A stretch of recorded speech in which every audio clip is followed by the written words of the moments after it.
পুষ্কুনি পর্যন্ত শুনতে আছে কিন্তু বলে যদি বাবা তখন কাছাকাছি বন্টন মানে বন্টনের লাগিয়া এইগুলা কি বরণ লাগতেছে তাহলে প্রকৃতি নষ্ট হইতেছে না আমনে আমনে জায়গা কি প্রকৃতি ধরে রাখতেছে হ্যাঁ আস্তে আস্তে যে পরিস্থিতি তো তোমার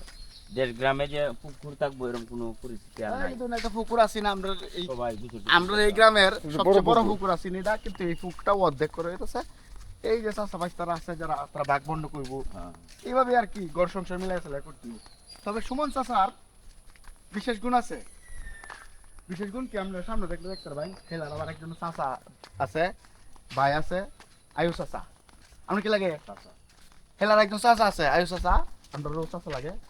এই দিন প্রকৃতির মধ্যে সুমন চাষার বাড়ি আর এই সাইড দিয়ে দেখাই এই সাইড দিয়ে সুমন চাষার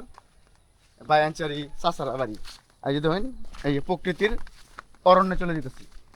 এই যে এটা হচ্ছে কচু ক্যাট এটাকে লাগাইছে মঞ্জিল ভাই মানে আমাদের আয়ুষ আছে সারা ভুট্টা ক্ষেত মানে আমনের ভুট্টা ক্ষেত হইল চাষার এই যে ভুট্টা ক্ষেত দেখুন এই ভুট্টা ক্ষেতটা ঝড় বৃষ্টিতে ঘুরে গেছে বাতাসটাই জঙ্গলের পাশে তার লাগিয়া বাতাসটা বেশি লাগছে এই কারণে কিন্তু ভুট্টা ক্ষেতে ঘুরেছে দেখুন ফলন কিন্তু ধরে এই যে দেখুন ভুট্টা কিন্তু হয়ে গেছে বুঝছেন ভুট্টা কিন্তু হয়ে গেছে ভুট্টার সিজন ধানের সিজন সব একটা হয়ে গেছে আর এই যে সবচেয়ে মজার জিনিস যে উক আর আমরা আঞ্চলিক ভাষায় উক কই আর কি গেন্ডারি চাষা লাগাইতেছে কিন্তু বাদামও করিতেছে চিন্তা করছুন আমি আস্তে আস্তে চাষা কি করে সব তুলে ধরবাম কারণ যেহেতু আমরা প্রকৃতি দিনি চাষা এই মরিচ ক্ষেতের অবস্থা করে মরিচটা তোমার গায়ে লাগিয়েছে মানে অত পানি বাজিয়েছে হ্যাঁ যাও এই মরিচ এই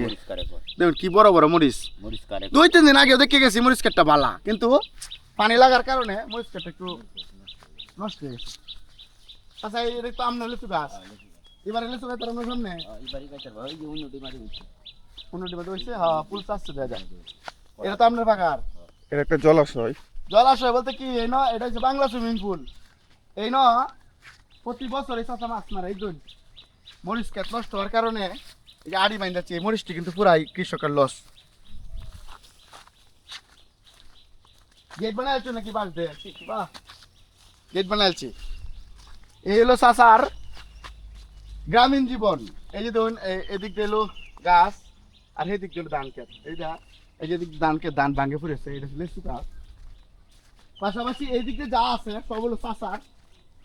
এদিকে লাউ ক্ষেত কি করবেন লাউ করা ভিডিওর মাধ্যমে তো আগে কইছে এলা কি করবো সব এনে করবো এই এই যে ধরুন গাছ আছে বিভিন্ন ধরনের এটা বিদেশি খেজুর গাছ না বিদেশি খেজুর গাছ ওটা 22টা সারা আছে ইনশাআল্লাহ এটা হচ্ছে বিদেশি খেজুর গাছ তারে তোরা বাসাত কি খেজুর গাছ রে এমনি সস সাদের মধ্যে কেড়ে দিছি না না আমরা দি ভাই একটু ভালো হোক তারপর আমরা একটা নিয়ে যাবো এই যে এই হলো ভাইয়ের এই হইলো ভাইয়ের প্রাকৃতিক পরিবেশে জীবনযাপন মানে প্রকৃতির মধ্যে আড়াই যায় আর কি তো চাচা আস্তে আস্তে আপনার যে লাউ গাছ যেটা লাগাই আমরা দেখাইবাম আমরা দর্শকরা দেখাইবাম ঠিক আছে এই আমরা এখন গ্রামের মধ্যে আছি আমাদের গ্রামের জন্য সবাই দোয়া করবেন আর আজকের ভিডিওটা বেশি বড় করতেছি না আরেকটু প্রকৃতি আপনারা দেখাই পিছেদের যে এই সাইড দিয়ে পুরা প্রকৃতিতে আড়াইয়া যাইবাম শুন মাশাআল্লাহ আমরা ধন্য আমাদের জন্ম গ্রামে শহর হইলে ভাই এটা আমরা দেখতে পারতাম না বা দেখাইতে পারতাম না